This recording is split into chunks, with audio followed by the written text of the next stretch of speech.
Dear student, आज जो हम टॉपिक करेंगे अपना वो है हमारा किरचॉफ्स लॉ। तो इस वीडियो में हम किरचॉफ्स लॉ के बारे में पढ़ेंगे कि किरचॉफ्स लॉ क्या होते हैं। तो आपके 2 किरचॉफ्स लॉज होते हैं, उनकी डिटेल हम पढ़ेंगे और उनकी एग्जांपल्स भी हम करेंगे। उसके बाद उनकी जो एप्लीकेशन होती है व्हीटस्टोन ब्रिज सर्किट, उसकी डिटेल जो है आज के वीडियो में हम करेंगे। तो सबसे पहले हम देखते हैं कि किरचॉफ्स लॉ जो है वो किसने डेवलप किए थे। तो Kirchhoff laws were develop by German physicist J Robert Kirchhoff. ठीक है, तो ये जो है ये किसने डेवलप किए थे, एक जर्मन फिजिस्ट ने डेवलप किए थे और उनका क्या नाम था, जे रॉबर्ट किरचॉफ। ठीक है, तो Kirchhoff's law were developed by German physicist J Robert Kirchhoff. These laws are used in the analysis of complex electric circuit. तो ये किरचॉफ्स लॉ है, इनका हम इस्तेमाल कहाँ पे करते हैं कि जो आपके कॉम्प्लेक्स सर्किट होते हैं उनको उनका एनालिसिस करने में, उनको सोल्व करने के लिए, उनमें कितना करंट होगा, कितना ईएमएफ होगा, कितना पोटेंशियल डिफरेंस होगा, कॉम्प्लेक्स सर्किट को सोल्व करने के लिए इनका किरचॉफ्स लॉ का इस्तेमाल किया जाता है। और फिर नेक्स्ट इसमें क्या है कि these laws are applicable to both AC and DC. तो ये वाले जो होते हैं आपके, ये एप्लीकेबल होते हैं आपके both AC and DC circuit के लिए। ठीक है, तो these law are used in the analysis of complex electric circuit and these law are applicable to both AC and DC circuit. तो ये आप एसी सर्किट के लिए भी जो है इसका इस्तेमाल कर सकते हो और डीसी सर्किट के लिए भी जो आप है इसका इस्तेमाल कर सकते हो। तो सबसे पहले है फिर आपका किरचॉफ फर्स्ट लॉ। फर्स्ट है आपका किरचॉफ फर्स्ट लॉ। तो किरचॉफ फर्स्ट लॉ का दूसरा नाम होता है जंक्शन रूल, भी हम इसको कहते हैं, और इसको करंट लॉ भी कहते हैं। तो इसके 2 नाम होते हैं। सबसे पहले है आपका किरचॉफ फर्स्ट लॉ और जंक्शन रूल भी हम इसको कहते हैं और करंट लॉ भी हम इसको कहते हैं। तो सबसे पहले हम इसके स्टेटमेंट देख लेते हैं कि इसकी क्या स्टेटमेंट होगी। It states that algebraic sum of all the currents meeting at a junction in a closed electric circuit is zero. तो ये क्या कहता है कि जंक्शन पे, ठीक है, तो इसको ध्यान से देखो, algebraic sum of all the currents meeting at a junction in a closed electric circuit is zero. ठीक है, तो ये क्या है, फिर ये यहाँ पे लिखा हुआ है summation of I is equal to zero. तो इसने क्या कहा है इसमें कि कोई भी अगर आपका जंक्शन है तो जंक्शन पे अगर आपके बहुत सारे करंट जो है वहाँ पे मीट कर रहे हैं, ठीक है, कोई करंट आ रहा है जंक्शन पे, कोई करंट जा रहा है, ठीक है, तो कुछ करंट जो है वो जंक्शन में आ रहे होंगे, कुछ करंट जो है वो जंक्शन को छोड़ के जा रहे होंगे। तो इसमें क्या बताया गया है कि जो भी आपका जितने भी करंट जो है वो आपके जंक्शन पे मीट करते हैं उन सब का सम क्या होगा, वो किसके बराबर होगा, ज़ीरो के बराबर होगा। ठीक है, तो इसको फिर हम क्या लिखेंगे, summation of I is equal to zero. तो इसको हम क्या कहते हैं, किरचॉफ फर्स्ट लॉ और जंक्शन रूल और करंट लॉ। तो जैसे फिर हम इसमें देखेंगे कि इसमें हम साइन कन्वेंशन को कैसे इस्तेमाल करेंगे। तो साइन कन्वेंशन के लिए all electric currents flowing towards the junction are taken as the positive, otherwise negative. ठीक है, electric current, all electric current flowing towards the junction. तो ऐसा करंट जो कि जंक्शन की तरफ जा रहा है उसको हम क्या लेंगे, उसको हम पॉजिटिव लेंगे, यानी कि जंक्शन की तरफ जाने वाले करंट को हम पॉजिटिव लेंगे और जंक्शन से बाहर आने वाले करंट को हम क्या लेंगे, नेगेटिव लेंगे। तो ये आपकी साइन कन्वेंशन है। ठीक है, तो अगर कोई भी करंट आपका जंक्शन की तरफ जा रहा है उसको हम पॉजिटिव लेंगे और कोई भी करंट अगर जंक्शन से आ रहा है, बाहर आ रहा है, उसको हम क्या लेंगे, नेगेटिव लेंगे। तो ये आपकी साइन कन्वेंशन थी। ठीक है, तो इसमें किरचॉफ फर्स्ट लॉ क्या हो गया हमारा, it states that algebraic sum of all the currents meeting at a junction in a closed electric circuit is zero. यानी कि कोई भी अगर आपका इलेक्ट्रिक सर्किट है, अगर आप उसका क्लोज्ड लूप बनाओ तो जंक्शन पे आने वाले करंट और जाने वाले करंट जो होते हैं वो आपके सेम होते हैं, यानी कि उनका जो सम होता है हमेशा वो आपका ज़ीरो होता है। तो साइन कन्वेंशन में फिर हमने देखा कि जो भी करंट आपका जंक्शन की तरफ जाता है उसको हम पॉजिटिव लेते हैं और जो करंट आपका जंक्शन से आता है उसको हम क्या लेते हैं, नेगेटिव लेते हैं। तो अभी हम इसको देखते हैं कि डायग्राम से अगर हम इसको बनाने की कोशिश करें तो डायग्राम में यहाँ पे हमने बनाया हुआ है। ठीक है, तो यहाँ पे हम देखें कि ये जो करंट I1 है, ठीक है, तो ये करंट आपका I1 है। तो ये जो है ये आपका जंक्शन की तरफ जा रहा है, तो इसको हम क्या कहते हैं, जो ये वाला पॉइंट आपका, ये पॉइंट आपका जंक्शन है, जहाँ पे जो है आपके बहुत सारे करंट आपके मीट करते हैं, उस पॉइंट को हम क्या कहते हैं, जंक्शन कहते हैं। तो I1 करंट जो है वो जंक्शन की तरफ जा रहा है, तो इसको हम क्या लेंगे, प्लस लेंगे। I1 करंट जो होगा वो आपका प्लस होगा।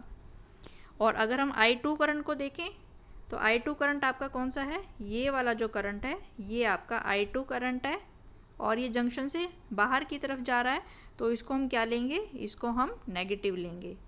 ऐसे हम I3 करंट को देखते हैं, तो I3 करंट आपका कैसे है, ये I3 करंट आपका ऐसे अंदर की तरफ जा रहा है, यानी कि ये आपका जंक्शन की तरफ जा रहा है, तो जंक्शन की तरफ जाने वाले करंट को I3 को हम क्या लेंगे, प्लस लेंगे, पॉजिटिव लेंगे। ठीक है, तो ऐसे ही अगर हम I4 को देखें तो I4 कौन सा करंट है हमारा, ये वाला जो करंट है ये हमारा I4 है, तो I4 हमारा क्या है, जंक्शन से बाहर आ रहा है, तो इसको हम क्या लेंगे, इसको हम नेगेटिव लेंगे। ठीक है, ऐसे ही अगर आपका I5 करंट है तो I5 करंट भी जो है वो आपका जंक्शन से बाहर की तरफ आ रहा है, तो इसको भी आप क्या लोगे, नेगेटिव लोगे। ठीक है, तो इसमें हमने देखा कि जो करंट आपके जंक्शन की तरफ अंदर की तरफ जा रहे हैं, जंक्शन में एंटर होने वाले जो करंट है जो अंदर की तरफ जा रहे हैं उनको हम प्लस लिखेंगे, और जो जंक्शन से आपके बाहर की तरफ आ रहे हैं उनको हम नेगेटिव लिखेंगे। ठीक है, तो ये इक्वेशन फिर हमने लिखी है कि जो आपका इसमें हमने देखा कि जो I1 है वो अंदर की तरफ जा रहा है, तो I1 जो होगा वो पॉजिटिव होगा। I2 जो है वो आपका बाहर की तरफ जा रहा है, यानी कि वो नेगेटिव होगा, तो इसको हम लिखेंगे I1 plus I1 minus I2, और I3 भी अंदर की तरफ जा रहा है, तो I3 भी आपका प्लस होगा, तो इसको हम लिखेंगे प्लस I3, और I4 जो है ये आपका बाहर की तरफ आ रहा है, तो इसको हम लिखेंगे माइनस I4, और I5 भी आपका बाहर की तरफ आ रहा है, तो इसको हम लिखेंगे माइनस I5।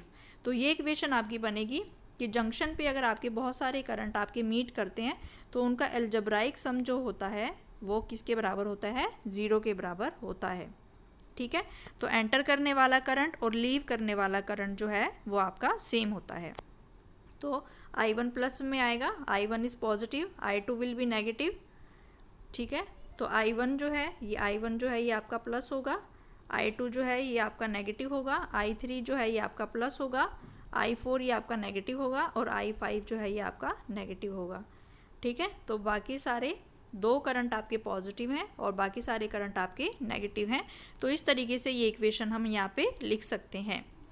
ठीक है, तो इसको मैं फिर it is also called the law of conservation of electric charge. ठीक है, यानी कि जंक्शन पे जितना चार्ज आपका एंटर कर रहा है उतना ही चार्ज जो है वो, जितना करंट आपका एंटर कर रहा है उतना ही करंट आपका जा रहा है आपका। ठीक है, तो यानी कि चार्ज यहाँ पे आपका कंजर्व है, तो इसको हम क्या कहेंगे कि जो आपका फर्स्ट लॉ होता है, Kirchhoff first law is based on the law of conservation of electric charge. It is based on the law of conservation of electric charge. तो ये कंजर्वेशन ऑफ इलेक्ट्रिक चार्ज पे आपका बेस्ड होता है। ठीक है, तो यहाँ तक ये हमने इम्पोर्टेंट कर लिया, अपना फर्स्ट लॉ के बारे में कर लिया।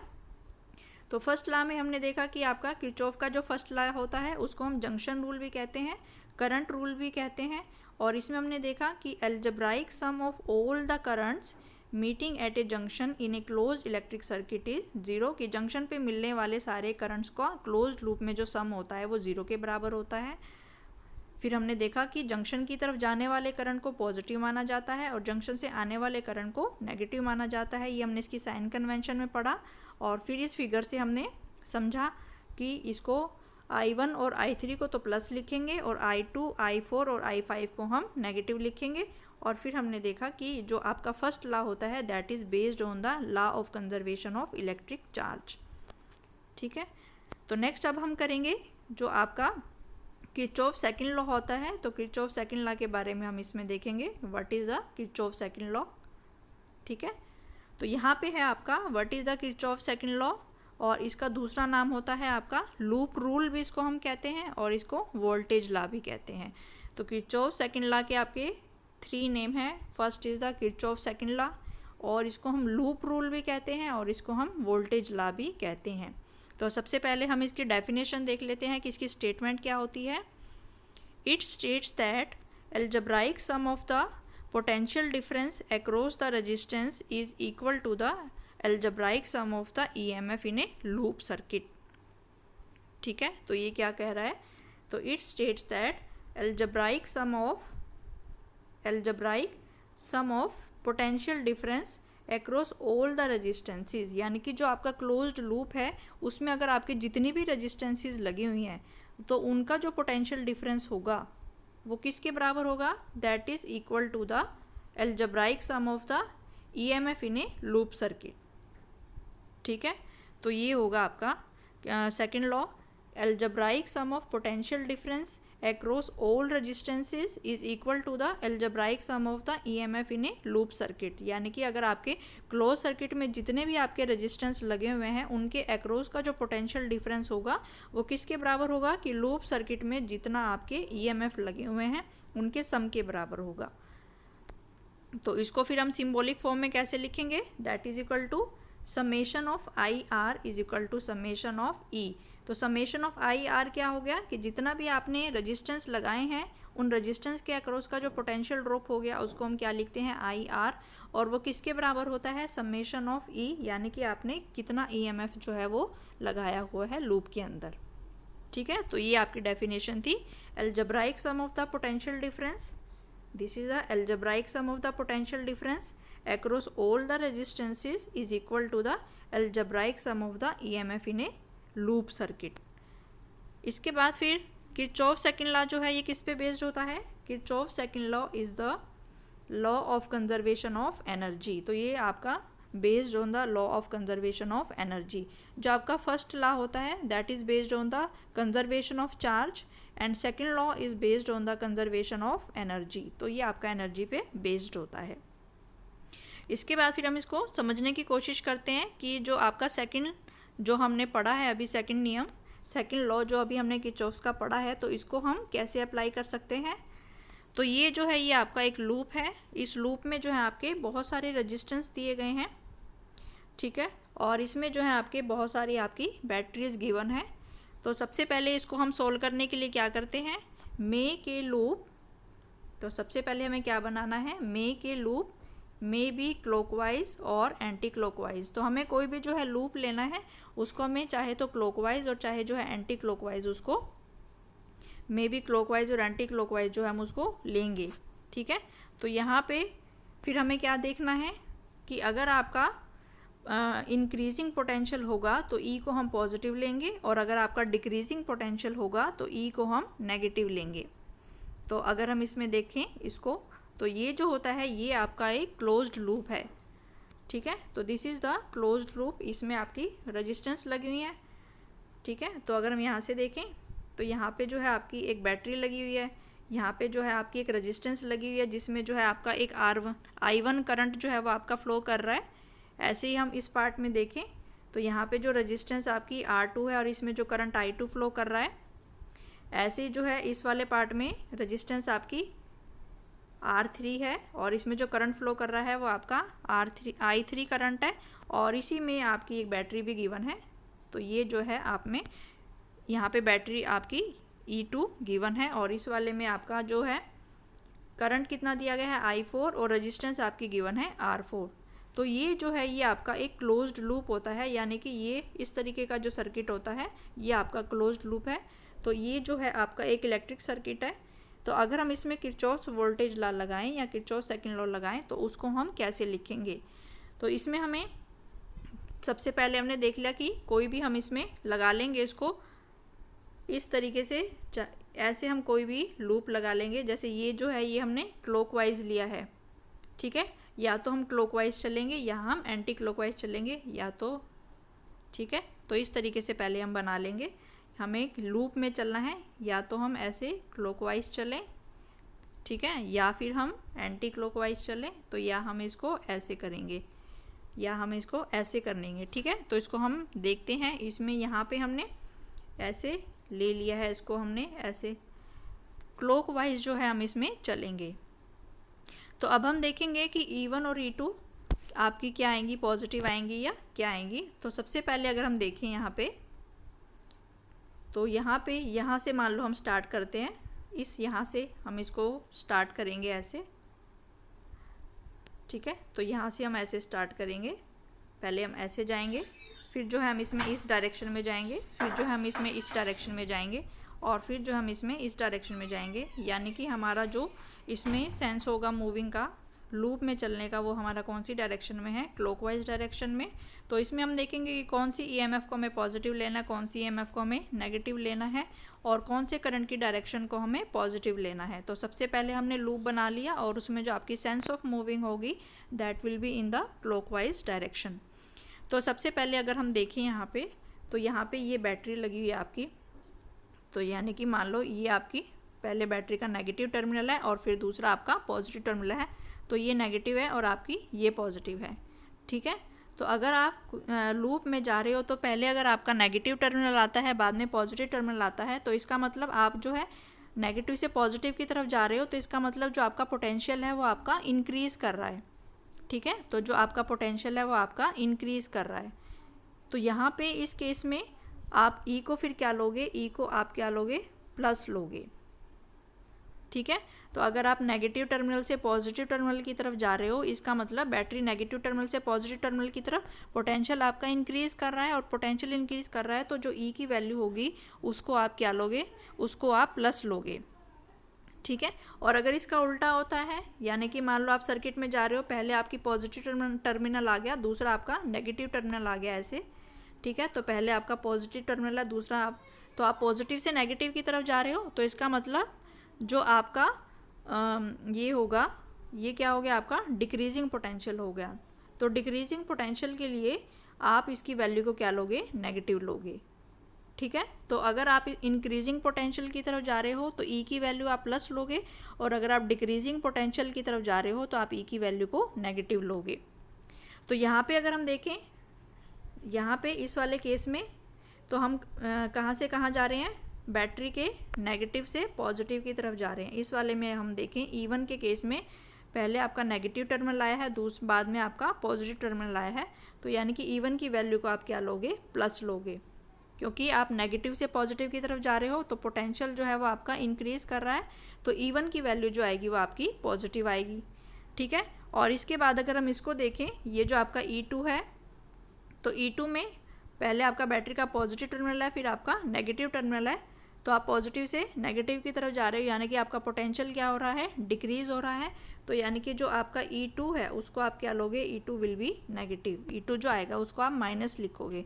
तो अगर हम दोनों को लिखें तो E1 जो है उसको हम लिखेंगे प्लस E1 और E2 को हम लिखेंगे माइनस E2, ठीक है। तो इस तरीके से आपको देखना है। तो यहाँ पे ये मैंने बताया है फिर आपको कि अगर आप बैटरी में पोटेंशियल जो है वो आपका इंक्रीज़ हो रहा है, नेगेटिव टर्मिनल से पॉजिटिव टर्मिनल की तरफ पोटेंशियल आपका इंक्रीज़ होता है, और ई की वैल्यू को आप क्या लोगे, पॉजिटिव लोगे, ठीक है। और अगर आप यहाँ पे पॉजिटिव से नेगेटिव की तरफ जा रहे हो तो आपका जो पोटेंशियल है वो आपका डिक्रीज़ हो रहा है, और इसकी वैल्यू को आप क्या लोगे, नेगेटिव लोगे। तो ई की वैल्यू जो होगी वो आपकी नेगेटिव होगी। इसके बाद फिर हमें देखना है कि करंट की डायरेक्शन को हम कब पॉजिटिव लेंगे। और तो करंट की डायरेक्शन को हम तब पॉजिटिव लेंगे अगर हमारा सेंस ऑफ रोटेशन और डायरेक्शन ऑफ करंट अगर सेम है, तो करंट जो है आपका वो पॉजिटिव लिया जाएगा, और अगर वो अपोजिट डायरेक्शन में है तो वो आपका नेगेटिव लिया जाएगा। जैसे कि मान लो यहाँ पे हम, ये हमारी जो रेजिस्टेंस है, ये जो हमारी रेजिस्टेंस है, मान लो यहाँ पे बना देते हैं, ये मान लो हमारी जो रेजिस्टेंस है, ठीक है। इसमें रेजिस्टेंस कौन सी है, ये हमारी R1 रेजिस्टेंस है, और इसमें जो करंट फ्लो कर रहा है वो कितना है, आपका I1। तो इसका जो पोटेंशियल ड्रॉप होगा ओम के नियम से, बाय यूजिंग ओम्स लॉ, इसका जो पोटेंशियल ड्रॉप होगा उसको हम क्या लिखेंगे, I1 R1, ठीक है। तो अब हमें ये देखना है कि ये जो पोटेंशियल ड्रॉप I1 R1 है इसको हम प्लस लिखेंगे, प्लस I1 R1 लिखेंगे, या फिर माइनस I1 R1 लिखेंगे, ठीक है। तो इसको हम चेक करेंगे कि करंट तो हमारा इसी डायरेक्शन में है, ठीक है, कि जो हमारा जो लूप हम चल रहे हैं क्लॉकवाइज डायरेक्शन में चल रहे हैं। तो क्लॉकवाइज डायरेक्शन में अगर चल रहे हैं तो हमारा जो सेंस ऑफ मूविंग रोटेशन है, सेंस चलने का जो सेंस है क्लॉकवाइज डायरेक्शन में, हम चल भी क्लॉकवाइज डायरेक्शन में रहे हैं और हमारा करंट भी इसी डायरेक्शन में फ्लो कर रहा है। तो दोनों अगर हमारे सेम डायरेक्शन में हैं तो करंट की वैल्यू को हम क्या लेंगे, पॉजिटिव लेंगे, और अगर अपोजिट डायरेक्शन में है तो उसको हम नेगेटिव लेंगे, ठीक है। तो यहाँ पे जैसे कि हमने यहाँ पे बताया गया है आपको, तो यहाँ पे जो आएगा आपका, इसको अगर हम देखें तो करंट जो है इसमें R1 जो रेजिस्टेंस है, R1 रेजिस्टेंस में जो करंट है वो भी आपका ऐसे फ्लो कर रहा है, और हम इसमें कैसे मूव कर रहे हैं, इस वाले में हम ऐसे मूव कर रहे हैं, ठीक है। तो हमारा जो सेंस ऑफ मूविंग है, लूप में चलने का जो क्लॉकवाइज चलने का तरीका है वो भी हमारा ऐसे ही है, और जो हमारा करंट फ्लो कर रहा है वो भी हमारा ऐसे ही है। तो दोनों अगर हमारे सेम डायरेक्शन में है तो ये क्या हो जाएगा, आपका प्लस हो जाएगा। तो जो इसके अक्रॉस का जो पोटेंशियल ड्रॉप है I1R1 उसको हम क्या लेंगे, प्लस लेंगे। तो I1R1 जो आएगा आपका प्लस आएगा। तो इसी तरीके से अगर हम इसमें देखें तो यहाँ पे जो हमारा करंट जा रहा है वो हमारा इस डायरेक्शन में जो हमारा करंट है वो हमारा कैसे है, करंट I2, ठीक है। और फिर अगर हम हमारा सेंस ऑफ रोटेशन देखें, sense of moving clockwise direction में, वो भी हमारा इसी डायरेक्शन में है। तो दोनों हमारे सेम डायरेक्शन में है, करंट भी उसी डायरेक्शन में है और हम क्लॉकवाइज चल भी उसी डायरेक्शन में रहे हैं। तो हमारा जो होगा सेम डायरेक्शन में है तो ये आपका प्लस होगा। तो यानी कि इसका जो पोटेंशियल ड्रॉप है उसको हम क्या लिखेंगे, I2R2। तो ये I2R2 भी आपका क्या होगा, ये भी आपका प्लस होगा। अब हम इसकी थर्ड आर्म में देखें, ये जो आपकी लूप की थर्ड आर्म है इसको ध्यान से देखो। इसमें जो करंट है वो आपका ऊपर की तरफ जा रहा है, करंट जो है वो आपका ऊपर की तरफ जा रहा है। I3 करंट जो है, ये I3 करंट जो है ये आपका ऊपर की तरफ जा रहा है, ठीक है। और अगर हम इसमें क्लॉकवाइज डायरेक्शन में चल रहे हैं, सॉरी इसमें हम क्लॉकवाइज डायरेक्शन में अगर हम चल रहे हैं ऐसे, तो हम जो है इसमें नीचे की तरफ जा रहे हैं और करंट जो है ये हमारा ऊपर की तरफ जा रहा है। I3 current is flowing upward और हमारी सेंस ऑफ मूविंग जो है that is in the clockwise direction. तो जो I3 करंट है वो हमारा ऊपर की तरफ जा रहा है और जो हमारा चलने का लूप में जाने का तरीका है वो हमारा नीचे की तरफ है। तो दोनों अपोजिट डायरेक्शन में है। तो इसके अक्रॉस का जो पोटेंशियल ड्रॉप है I3R3 वो क्या आएगा, आपका नेगेटिव आएगा। I3R3 को हम क्या लिखेंगे, नेगेटिव लिखेंगे। और इस बैटरी का तो हमने पहले ही बता दिया आपको कि हम प्लस से माइनस की तरफ जा रहे हैं, यानी कि डिक्रीजिंग पोटेंशियल है। तो डिक्रीजिंग पोटेंशियल में E2 की वैल्यू को हम क्या लिखेंगे, नेगेटिव लिखेंगे, ठीक है। तो इसके बाद जो लास्ट हमारी आर्म बची, वो लास्ट हमारी बची यहाँ पे I4। तो I4 में जो करंट है वो आपका ऐसे जा रहा है, ये I4 करंट है। और अगर हम इसमें क्लॉकवाइज डायरेक्शन में जा रहे हैं तो वो भी हम ऐसे जा रहे हैं। तो क्लॉकवाइज डायरेक्शन में जाने का तरीका भी वही है और जो इसमें करंट फ्लो कर रहा है रेजिस्टेंस R4 में वो भी आपका सेम है। तो I4R4 को हम क्या लिखेंगे, दिस विल बी प्लस। तो I4R4 को हम प्लस लिखेंगे, ठीक है। तो इसमें हमने देखा कि I1 करंट और ये जो आपका मूव करने का तरीका है ये दोनों सेम डायरेक्शन में है। तो I1R1 आपका प्लस होगा, I2R2 भी आपका प्लस होगा, I3R3 आपका माइनस होगा और I4R4 आपका प्लस होगा, ठीक है। और यहाँ पे हमने देखा कि E1 को हम प्लस लिखेंगे और E2 को हम माइनस में लिखेंगे। तो अगर हम लूप में पूरी इक्वेशन को लगाएं तो यहाँ पे हमने क्या लिखा था, summation IR is equal to E, ठीक है। तो एक तरफ हम IR का सम लिखेंगे और एक तरफ हम EMF का, जो बैटरी है उनके EMF का सम लिखेंगे।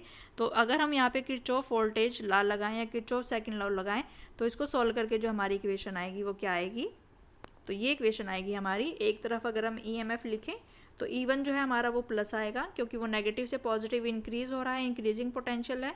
तो E1 की वैल्यू आपकी प्लस आएगी। और E2 जो है उसमें हम पॉजिटिव से नेगेटिव की तरफ जा रहे हैं, पोटेंशियल डिक्रीज़ हो रहा है तो इसकी वैल्यू जो आएगी आपकी नेगेटिव आएगी। तो लेफ्ट साइड में हमने यहाँ पे E1 माइनस E2 लिखा।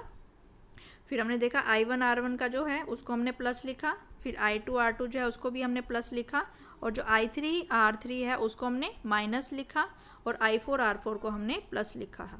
तो ये था आपका किरचॉफ सेकंड लॉ, जिसमें हमने कहा कि algebraic sum of the potential drop across all the resistances in the circuit is equal to the algebraic sum of the EMF in the close circuit. तो ये आपका था आपका कि अगर आप डिक्रीजिंग पोटेंशियल में हो तो EMF आपका पॉजिटिव डिक्रीजिंग है तो नेगेटिव आएगा और इंक्रीजिंग है तो आपका पॉजिटिव आएगा। अगर आप करंट भी इसी डायरेक्शन में जा रहा है और आप लूप में चल भी इसी डायरेक्शन में रहे हो तो ये आपका पोटेंशियल ड्रॉप जो आएगा आपका IR का जो प्रोडक्ट है वो पॉजिटिव आएगा। और अगर आप करंट इस डायरेक्शन में है और आप चल जो है इस डायरेक्शन में रहे हो तो ये वैल्यू आपकी क्या आएगी, नेगेटिव आएगी, ठीक है।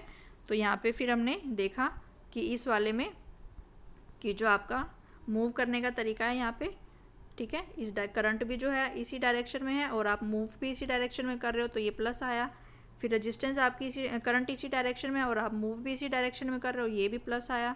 फिर आप मूव इस तरीके से कर रहे हो और जो आपका करंट है वो आपका इस तरीके से है तो ये आपका नेगेटिव आया, ठीक है। और फिर इसमें अगर हम फोर्थ आर्म में देखें तो करंट जो है आपका इस डायरेक्शन में है और आप मूव भी जो है इसी डायरेक्शन में कर रहे हो, तो ये भी आपका प्लस आएगा। ठीक है, तो ये था हमारा किरचॉफ वोल्टेज लॉ और किरचॉफ सेकंड लॉ। तो इसमें हमने देखा, तो इस वाले वीडियो में हम